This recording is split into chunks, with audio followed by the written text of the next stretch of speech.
Teaching Civics with the Case Method, an opportunity for Oregon high school teachers, presented by the League of Women Voters of Portland in cooperation with the Case Method Institute and Gresham, Oregon teacher Philip Clarke.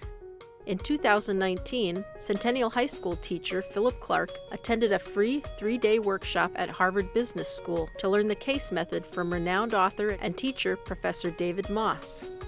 Professor Moss's Democracy, a Case Study, invites us all to experience American history anew and gain a deeper understanding of our democracy's strengths and weaknesses. In October of 2021, Philip conducted a community case discussion to demonstrate this unique method of teaching history and civics. This method, I think, not only provides amazing information and well-researched history, but also provides a lot of opportunities for students to bring their knowledge to the classroom, to really sort of reason with the facts and to come out, understanding that the people in history are people. The case method is a participatory, discussion-based way of learning. A case is a short narrative document that presents a particular challenge facing an individual or organization. Each case reflects the information available to decision makers at the time and builds to a particular decision point, but without revealing what decision was actually made. Professor Moss is pretty incredible. They're very big shoes to fill when I'm doing this myself. Watching him do it and being a part of it, you definitely get caught up in it. And that, I think, was the best thing for me, because that's what I want for my students too. The case Philip demonstrated focused on the story of Martin Luther King Jr. and the struggle for Black voting rights.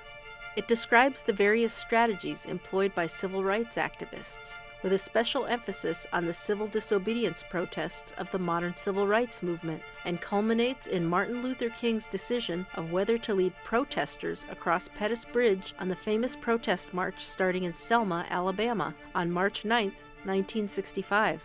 When they read the case and they learn about all the different little things that were happening everywhere and the length of time this stuff took to get to that famous point that makes the difference, I think they can realize that even at their age, they can start to have an impact on society. I liked the feeling of participating in the history, making the decisions like they would have in the past. I enjoyed how much detail it went into in relation to more of the human aspects of it, and it showed more point of views, and it's easier for us to understand how and why that happened in the past. I think what I liked best about the case discussion was seeing kind of the group thinking being tracked on the whiteboards. I felt like that was really inclusive from the facilitator standpoint, as well as a good place to stay grounded in the conversation. I like that it takes a lot of history and packs it all into a thematic approach, and taking specific times to stop and go, okay, we're going to look at this one very specific question, this one specific moment of time,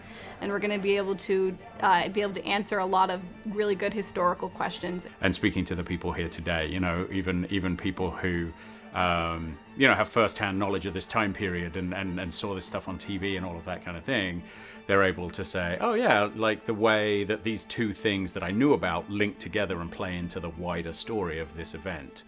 The readings for each case provide background on the most relevant issues leading up to that decision point. They are meant to contextualize decision-making, aid in providing multiple perspectives, and show that decisions are not made in a vacuum.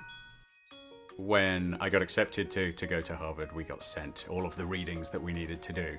So the reading, when it arrived, is how I imagine my students might feel when I hand them 23 pages of college-level text, except mine was 150 pages. It was helpful to have the article in advance to read through to formulate your own opinions. Giving them a kind of denser, high-level text shows them that you take them really seriously.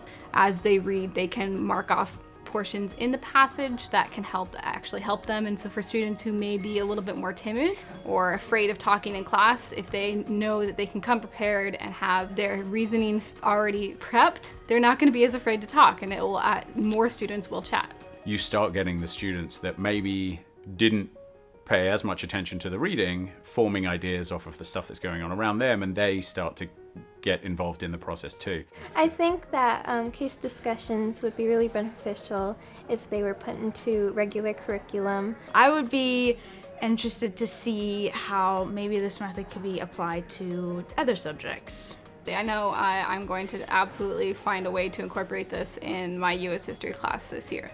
Teachers also discovered that the case method, when combined with the proper educational support, can make material written for a college audience accessible to students at all reading levels. I like that it gives the opportunity for the students to really think about these cases on a deeper level instead of focusing on names and dates purely.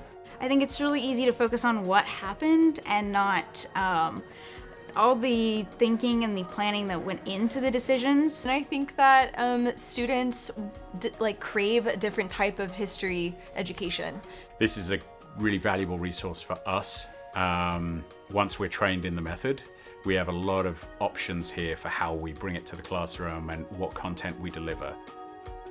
The Case Method Institute for Education and Democracy offers its free training workshops to teachers of U.S. history, U.S. government, and civics in public, private, and charter high schools. Teachers who complete the free Case Method training have access to all 22 of the Case Method Institute's other U.S. history cases at no charge. The Institute also provides free support and supplemental materials to trained teachers who use the method in their classes. To learn more, visit the Case Method Institute's website, www.cmi.org. To apply for training, click Contact Us on the cmi.org website and fill out the application form. All U.S. history, U.S. government, and civics teachers currently teaching in grades 9 through 12 are eligible.